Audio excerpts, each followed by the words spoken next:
రాష్ట్ర ప్రభుత్వం అప్పట్లో ఉన్న ఉమ్మడి మద్రాసు రాష్ట్ర ప్రభుత్వం ఈ ఏనాం భూములకి రైతువారి పట్టాలుగా కన్వర్షన్ చేశారండి. ఆ రోజు నుంచి 2013లో కిరణ్ కుమార్ రెడ్డి గారు ముఖ్యమంత్రిగా ఉండగా 310 జీవో అని ఏనాం అబాల్షన్ యాక్ట్కి సవరణ పెట్టారు. ఆ సవరణలో ఏం చేశారంటే రెట్రాస్పెక్టివ్ అనే పదం వాడటం వల్ల ప్రాస్పెక్టివ్ బదులు రెట్రాస్పెక్టివ్ అనే పదం వాడారు. దాంతో ఏమైందంటే అంతకుముందు ఈ రైతువారి పట్టాలకు కన్వర్షన్ అయిన భూములను మొత్తాన్ని బ్లాక్ లిస్ట్లో పెట్టేశారు.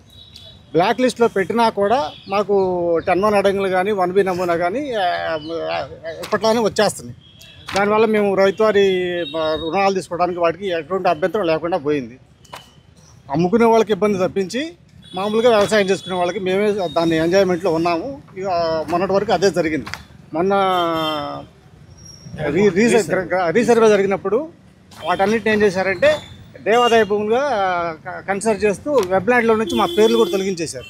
ఇప్పుడు మాకు 1B అడంగులు రావట్లేదు, 1B నమూనా రావట్లేదు, 10-1 అడంగులు రావట్లేదు. చంద్రబాబు నాయుడు గారు ముఖ్యమంత్రిగా ఉండగా ఒక ఆర్డినెన్స్ ఇచ్చారు.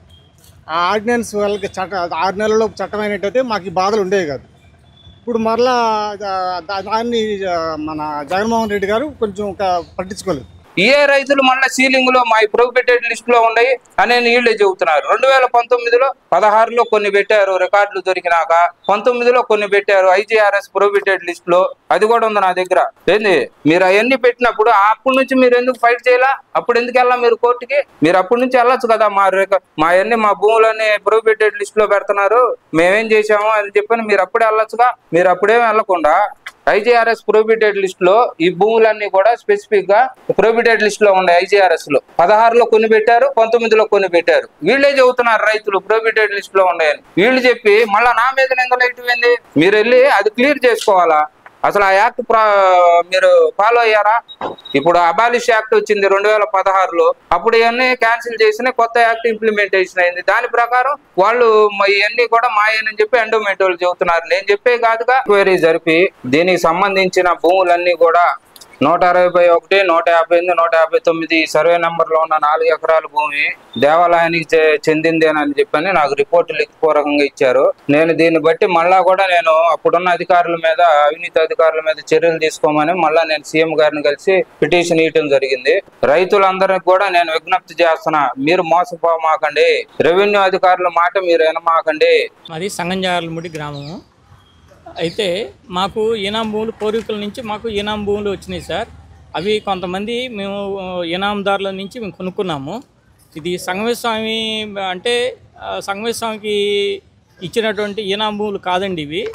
ఇవి సపరేట్గా మొదటి నుంచి కూడా 1614 నుంచి మాకు మా పేరున పట్టాలు ఇచ్చి ఈ రైతుల పేరున మాకు సపరేట్గా ఇచ్చారు. ఇది దేవాలయ భూములు కాదు. దేవాలయ భూములు అని చెప్పేసి మిస్అండర్స్టాండింగ్ అవుతుంది. ఇది మొదటి నుంచి కూడా సపరేట్గా ఉన్నాయి. ఈ భూములు వచ్చేటప్పటికల్లా ఇవి గత 100-200 సంవత్సరాల నుంచి మా పేరున ఉన్నాయి. మేము తర్వాత ఫస్ట్ ఈనాం పట్టాలుగా ఇచ్చారు మాకు. అవి కూడా మా పేరుని ఇచ్చారు. ఆ తర్వాత వచ్చేసి రైతువారి పట్టాలు ఇవ్వటం అనేది చట్టం అయిన తర్వాత 1960లో మాకు అప్పుడు ఎవరైతే ఈనాందారులు ఉన్నారో, సాగుబడిలో ఎవరైతే ఉన్నారో వాళ్ళ పేరున మనకి పట్టాలు ఇచ్చారు. అవి రైతువారి పట్టాలుగా ఇచ్చారు. ఆ రైతువారి పట్టాలు ఇబ్బంది లేకుండా మేము అప్పటి నుంచి సాగుబడి చేసుకుంటూ అన్నీ అమ్మకాలు కొనుగోలు చేసుకుంటూ ఆ ఈనాందారుల నుంచి అందరం కొనుక్కుంటూ ఉన్నాము. సంగంజార్లముడి గ్రామానికి చెందిన రైతులందరినీ తహసీల్దార్ కార్యాలయానికి రప్పించుకొని నా మీద వాళ్ళు పిటిషన్ నా మీద ఇచ్చి ఆయన వచ్చిన కాడి నుంచి భూములన్నీ మావి కాకుండా పోయినాయి అన్నట్టుగా వాళ్ళు మాట్లాడుకొచ్చారు. అది చాలా తప్పు. అసలు ఉమ్మడి స్టేట్ లో, ఉమ్మడి రాష్ట్రంలో హైకోర్టు స్పెసిఫిక్ గా మాండమస్ రిట్ పిటిషన్ లో ఏమని పేర్కొందంటే 1500/2005 ప్రకారం ఏదైనా సర్వీసు ఇనామ్స్ కానీ టెంపుల్ ల్యాండ్స్ కానీ తీసుకునే ముందు హైకోర్టు పర్మిషన్ ఉండాలి. ఆ ఉత్తర్వులు ఏమన్నా మీరు పాటించారా? ఆ ఉత్తర్వులు మీరేమన్నా పాటించారా చెప్పండి నాకు. మీరే అధికారులు అయ్యుండి మీరు కోర్టు ధిక్కారం మీరే చేస్తే దాన్ని పోయి ఇప్పుడు నా మీద ఉరుకుతారేంది మీరు? రైతుల సమీక్ష అని చెప్పేసి జాగర్లమూడిలో టీటీ గారు వచ్చి సమీక్ష పెట్టారు. ఆ సమీక్షలో ప్రతి ఒక్కరూ లేచి దాన్ని వ్యతిరేకించారు. ఆ వ్యతిరేకించేసి ఆ పేర్లు అట్నే ఉంచమని చెప్తే ఆమె సరేనని చెప్పి చేసి వెళ్ళిపోయి మరుసటి రోజుకల్లా మార్చేసిందండి అన్నీ.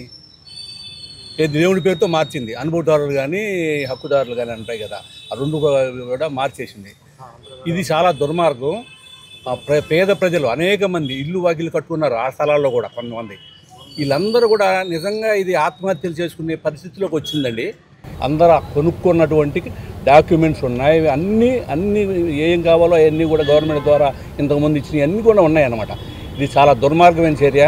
కాబట్టి ఆ కామేశ్వరరావు అనే ఆయన అన్యాయమైనటువంటి అభాండాలు వేస్తూ పార్టీలు తీసుకొచ్చి దీంట్లో పెట్టి అన్యాయంగా మాట్లాడు.